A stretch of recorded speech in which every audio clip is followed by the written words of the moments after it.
Assalamualaikum warahmatullahi wabarakatuh. Baik, kali ini kita akan menjelaskan tentang struktur dan fungsi sistem reproduksi pada manusia. Ya, jadi pada bab pertama sistem reproduksi pada manusia, nah maka kita akan mempelajari yang berikutnya adalah struktur dan fungsi sistem reproduksi pada manusia. Yang sebelumnya kita tentang pembelahan sel mitosis dan meiosis. Baik teman-teman, yang pertama adalah organ reproduksi pada manusia. Ya, organ reproduksi pada manusia itu ada laki-laki dan ada perempuan. Nah, yang pertama kita akan bahas adalah yang pada laki-laki. Perhatikan gambar, ya, gambar 1.4 tentang struktur organ penyusun sistem reproduksi pada laki-laki. Nah, itu adalah gambar penis, ya. Dari gambar 1.4 itu, ya, yang titik-titik itu isinya adalah yang A itu vas deferens, ya, yang B itu uretra, yang C itu penis, D itu skrotum, ya, E itu testis, F itu epididymis, G itu Klenger cover, H itu adalah kelenjar prostat, dan I itu adalah vesicula seminalis. Nah, jadi ingat itu teman-teman ya. Nah, nama organ. Jadi nama organ itu ada penis, ya, ada skrotum, testis, epididymis, vas deferens, uretra, kelenjar vesicula seminalis, kelenjar prostat, dan kelenjar cover. Jadi keterangan strukturnya sudah ada, di gambarnya juga sudah ada, ya, tinggal dipahami, ya. Nah, setelah menyelesaikan aktivitas ini, maka alat kelamin pada laki-laki ini terbagi atas dua. Jadi alat kelamin bagian luar dan bagian dalam. Alat kelamin bagian luar yaitu terdiri atas dua. Yang pertama adalah penis, yang kedua adalah skrotum. Ya. Nah, bagi kita yang laki-laki, air kencing itu dikeluarkan melalui organ yang namanya penis. Penis ini berfungsi sebagai saluran kencing dan sebagai saluran sperma. Nah, penis terbentuk dari otot dan tidak mengandung tulang. Pada ujung penis terdapat struktur seperti lipatan kulit yang disebut kulub. Nah, kulub inilah yang dipotong saat khitan. Jadi yang pernah berkhitan, nah yang dipotong itu namanya kulub, ya. Kemudian yang kedua adalah skrotum.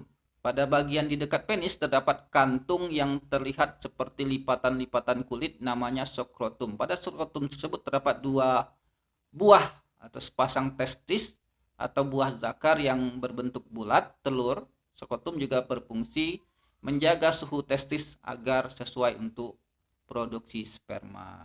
Jadi untuk organ bagian luarnya, ya, alat kelamin pada laki-laki itu ada dua, yaitu penis dan skrotum. Adapun alat kelamin dalam, ya, pada laki-laki antara lain terdiri atas testis, saluran sperma, uretra, dan kelenjar reproduksi. Jadi testis merupakan organ reproduksi yang berbentuk bulat telur berjumlah 2 buah, ya, terdapat dalam skrotum. Nah, itu. Kemudian saluran sperma, ya, tersusun atas epididymis, vas deferens, dan uretra. Nah, sperma yang dihasilkan di dalam testis akan keluar melalui epididymis. Epididymis merupakan saluran yang keluar dari testis. Nah, pada saluran ini sperma disimpan sementara waktu sampai berkembang sempurna.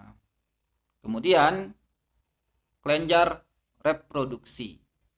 Jadi Kelenjar reproduksi berfungsi untuk memproduksi getah atau cairan yang nantinya bercampur dengan sel sperma menjadi air mani atau semen.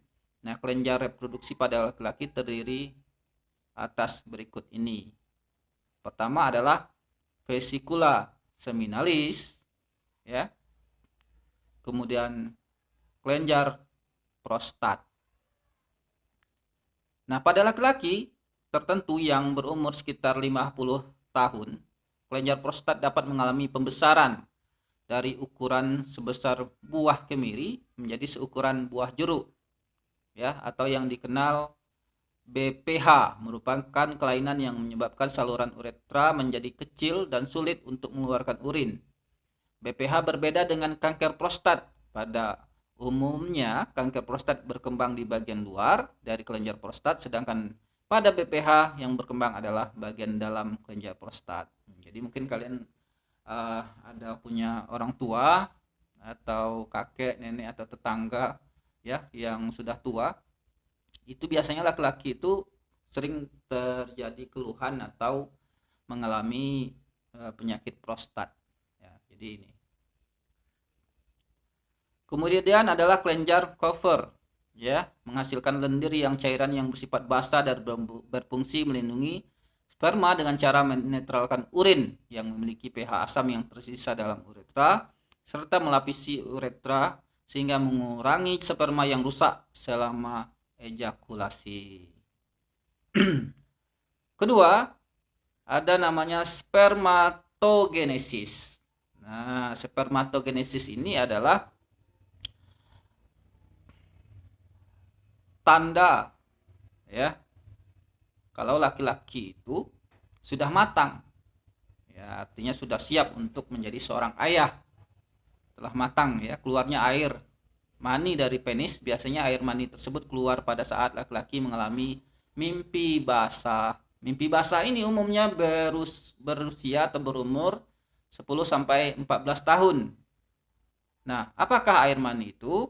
Air mani itu merupakan campuran sel-sel sperma dengan getah-getah yang dikeluarkan oleh kelenjar reproduksi. Ya, jadi bagi kalian yang sudah mimpi basah, ya, sudah menginjak usia remaja, nah itu artinya kalian sudah memproduksi sperma, ya. Ya, berarti menandakan kalian sudah akil balik. Gitu. Nah, proses pembentukan sperma ini, nah, itu disebut dengan spermatogenesis. Pembentukan sel sperma terjadi di dalam tubulus seminiferus. Kata tubulus berasal dari kata tubula yang artinya saluran, sedangkan kata seminiferus berasal dari kata semen yang artinya sperma. Jadi tubulus seminiferus adalah saluran panjang yang berkelok-kelok tempat pembentukan sperma. Kumpulan tubulus ini sebenarnya struktur yang berbentuk testis. Gitu. Kemudian, ya, diawali dari sel induk sperma atau spermatogonium yang bersifat diploid.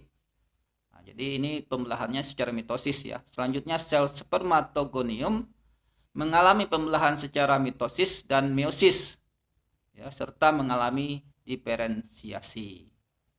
Nah, ini di gambar bisa terlihat, ya, dari testis, irisan melintang di tubulus perniferus, nampak di situ.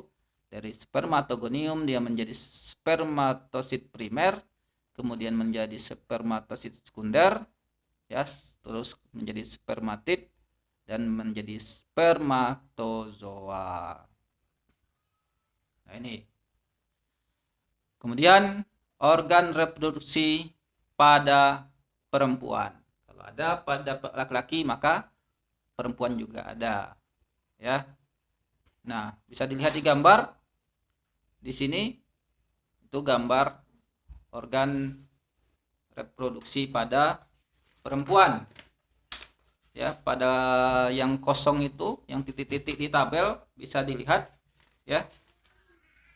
Yang A itu adalah ovarium, ya. Yang B itu adalah tuba fallopi, C itu infundibulum, ya. Kemudian yang D itu adalah uterus atau rahim, E itu endometrium, G itu serviks, dan F itu vagina. Nah, keterangannya itu bisa dilihat di tabel 1.2 ya. Nah, alat kelaminnya juga terbagi atas dua, ada bagian luar dan ada bagian dalam. Bagian luar yaitu vulva, labium, dan saluran kelamin. Sedangkan bagian dalamnya adalah ovarium, ya, atau indung telur, merupakan organ reproduksi perempuan yang terletak di sebelah kiri dan kanan rongga perut bagian bawah. Ovarium berjumlah sepasang dan memiliki bentuk seperti telur dengan ukuran 4 cm, 3 cm, dan 2 cm. Di dalam ovarium terdapat kumpulan sel yang disebut folikel. Kemudian yang kedua, saluran kelamin. Nah, saluran kelamin perempuan terdiri atas saluran telur atau tuba Fallopi, uterus, dan vagina. Ya. Nah, ini. Jadi kalau di laki-laki ada spermatogenesis, maka di perempuan ada namanya oogenesis. Oogenesis merupakan proses pembentukan sel kelamin perempuan, yaitu sel telur, ya, atau ovum, dan terjadi di dalam organ yang disebut ovarium. Berbeda dengan spermatogenesis yang dimulai ketika anak laki-laki mulai puber, sedangkan pada perempuan dimulai semenjak anak perempuan lahir. Nah, jadi pada saat baru lahir anak perempuan sudah memiliki bakal sel ovum, ya, sebanyak 200.000 hingga 2 juta. Namun hanya sekitar 40.000 yang tersisa saat anak perempuan puber dan hanya 400 yang akan matang atau berkembang sempurna. Jadi sel telur yang matang, ya, diovulasikan, dikeluarkan dari ovarium selama siklus reproduksi perempuan. Jadi jangan heran, ya, jangan aneh kalau seandainya ada anak perempuan yang ketika bayinya itu dia mengalami menstruasi. Jadi bisa saja terjadi walaupun itu termasuk langka, ya. Ada anak sepupu saya, ya, anaknya mengalami hal itu. Nah, jadi jangan khawatir. Jadi itu hal yang bisa terjadi. Namun kebanyakan, ya, anak perempuan itu ketika puber baru dia menstruasi, sama seperti laki-laki ketika puber dia baru mimpi basah. Kemudian oogenesis dimulai saat seorang perempuan berada dalam kandungan, ya. Sel primordial akan membelah secara mitosis membentuk oogonium atau sel telur yang bersifat diploid. Selanjutnya akan terjadi pembelahan secara bertahap, baik pembelahan mitosis ataupun meiosis. Pada akhir peristiwa oogenesis, dari satu sel induk telur akan dihasilkan satu sel telur yang bersifat haploid dan tidak tiga badan polar. Ya, nah ini seperti digambar. Dari oogonium menjadi oosit primer, oosit sekunder, kemudian ootit, dan menjadi ovum. Jadi hanya satu saja, ya. Nah, ini pada alat struktur dan alat reproduksi pada manusia. Jadi baik pada laki-laki maupun pada perempuan. Sekian untuk pertemuan kita pada hari ini. Terima kasih atas perhatiannya dan sampai ketemu kembali. Assalamualaikum warahmatullahi wabarakatuh.